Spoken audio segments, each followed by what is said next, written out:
আসসালামু আলাইকুম, কেমন আছেন সবাই? আশা করি সবাই ভালোই আছেন।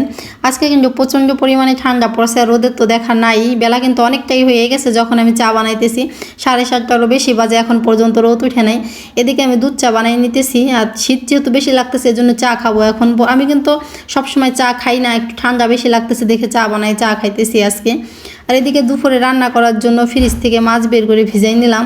আর দেখেন প্রত্যুষের কাজ, দেখেন খাটরাই খেয়ে এই ঠান্ডার ভিতরে ও ফ্লোরে আমাদের বকরম, মানে দর্জি কাজের যে বকরম, সেই বকরমটা বিছিয়ে ও শুয়ে আছে আর বলতেছে অনেক আরাম অনেক আরাম। ওর কাজটা দেখেন, ফাজিল কি করতেছে। আমি বলতেছি এই জায়গার থেকে ওর ঠান্ডা লেগে যাবে, পরে সে উঠছে। আর এদিকে আমি আইসে ভাত চড়াই দিছি, ভাতটা বলক চলে আসছে। আর কুমড়ো ভাজি করব, কুমড়ো কাইটে নিছি। আর মাছ রান্না করব হচ্ছে ছিম আর লাউ দিয়ে।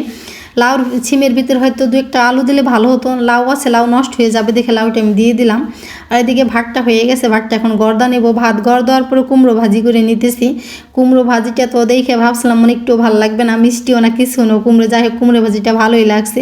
কুমড়ো ভাজির পরে মাছ ভেজে নিছি, মাছ ভাজার পরে ওই কড়াইতেই পরিমাণ মতো সব মশলা দিয়ে সবজিটা কষাই নিতেছি।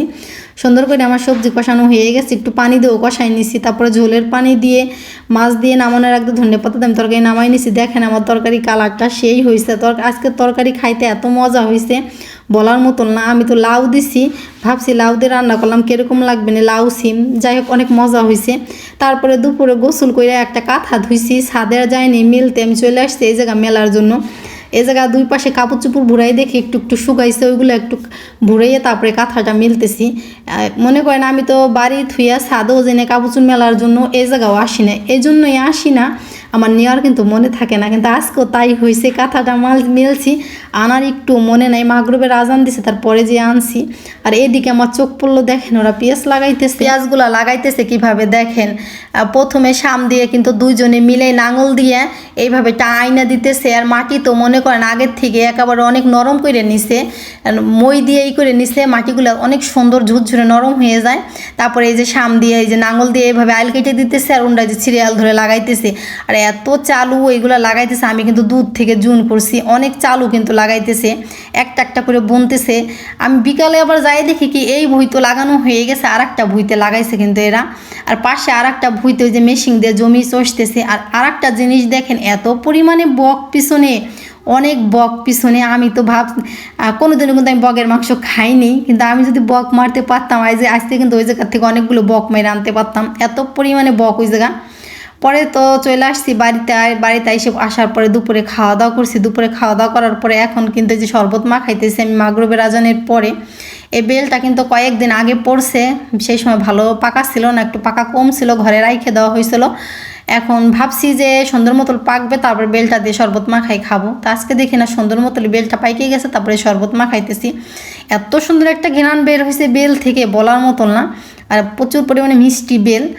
আর বেলের শরবত কিন্তু বরাবর সবসময় মেয়েই খায়। তা দুইটা খণ্ড থেকে সুন্দর মতো আমি চামচ দিয়ে খেয়ে নিছি। নেওয়ার পরে যখন ছেনতেছি আমার মেয়ে আমাকে পানি ঢেলে দিতেছে। আমি অনেক দিন পরে কিন্তু শরবত খাইতেছি, কতটুকু পানি দেওয়া লাগবে ওই বলতেছে, পরে আর একটু পানি লাগবে সেটুকু ও দিল। তারপরে চিনি দিয়ে দিতেছে, চিনি বেশি লাগে নাই, বেল যেহেতু অনেক মিষ্টি এই জন্য চিনি বেশি লাগে নাই।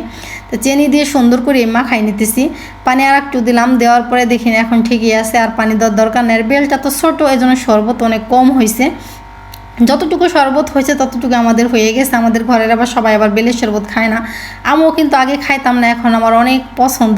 তাই তো বেলের শরবত তো আমার মাখানো হয়ে গেছে। দেখেন শরবতের কালারটা দেখেন সেই হয়েছে। আর একে একে ভিতরে যে বিচিগুলো আছে সেই বিচিগুলো আমি বাইছে নিতেছি, তারপর একটা ছাঁকনি দিয়ে এখন সেই কিনে। আজকের ভিডিও আর বেশি বড় করব না, এই পর্যন্তই। কেমন হলো আমার ভিডিও অবশ্যই কমেন্টে জানাবেন, ভালো লাগলে লাইক কমেন্ট শেয়ার সাবস্ক্রাইব করতে ভুলবেন না। সবাই ভালো থাকবেন, সুস্থ থাকবেন, আল্লাহ হাফেজ, আসসালামু আলাইকুম।